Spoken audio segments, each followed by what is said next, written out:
What's going on, everybody? My name is Andrew, and today we're going to be discussing the N8, what it is and how to use it.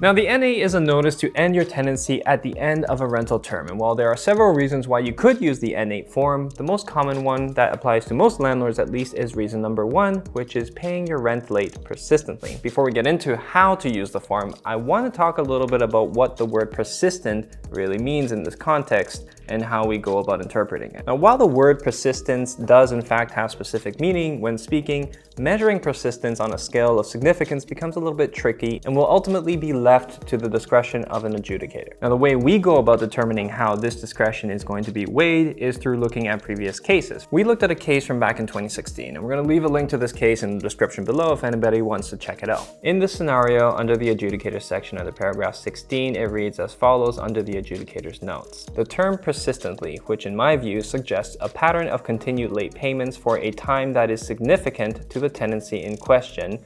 In this tenancy, 2, even 3 months of late payments are not persistent. Now, just to be clear, this was in reference to a tenancy that was a decade old, and so the adjudicator did not deem this as a significant enough time when compared to the entirety of the tenancy. On the flip side, in one of our cases, we've had it where we've applied to the board for late rent payment after 4 consecutive late rents. Now, in a 2-year-old tenancy, an adjudicator ordered that this need to be corrected, and it wasn't acceptable. So the adjudicator ordered that the tenant comply with the proper rent payments, and so when they did and they failed to do so, we were later able to apply to the LTB again for an eviction. Now, what does this tell us? Well, it basically means that persistently late is left up to a significant degree of interpretation by an adjudicator for them to consider a more holistic outlook on the entirety of the situation. And so it is thereby our opinion that it is pretty safe to say that 2 months of late rent payment is probably not going to be enough to sway the board. Further to that, in our experience, you need at least 3 to maybe 4 consecutive late rent payments to occur before applying to the LTB, and that should be considered in conjunction with the age of the tenancy as well. And as for making your application effective, it is also important to note that you want to be able to paint a picture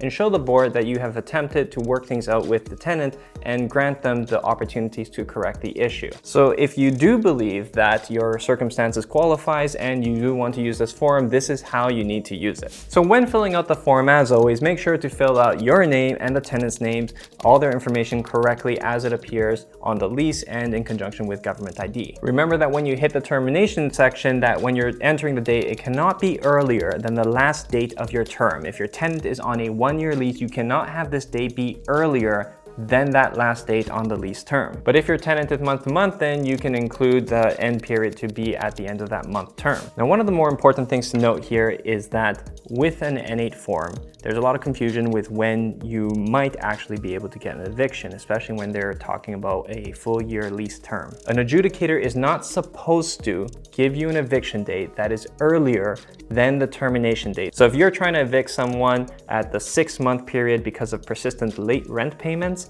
and you still have 5 or 6 more months to go, they are not going to issue an eviction date prior to that, so within the lease term. So you're going to have to wait until that lease expires before you can actually move forward with an eviction if you are in fact granted one. Okay, then moving on to the next section, we're going to be under the reason section, which, as we said, we're just going to select reason number 1, which is for persistent late rent payments. And now the section below that is where we're going to be talking about the details of the circumstances that led to what we're doing here. Now, this is where we're going to be filling out all details that are highlighting our previous efforts to resolve, as well as significant dates detailing events leading to the service of this notice. Now, when you do eventually attend the LTB, this section will be very important as it's going to reflect heavily on what you have done to mediate the circumstances, and the adjudicator is going to take this into strong consideration. Now, remember to make sure that anything you put under this section, you will have been documenting, and you're going to be able to substantiate it and produce it as evidence if it goes to the LTB. Now, let's talk about expectations really quickly. If this is your first time taking the matter to the LTB with your tenant, do not expect to be granted an eviction on your first hearing. In our experience, it is more likely than not that the board will enforce a payment plan that will give the tenant an opportunity to correct their behavior and start paying the rent on time.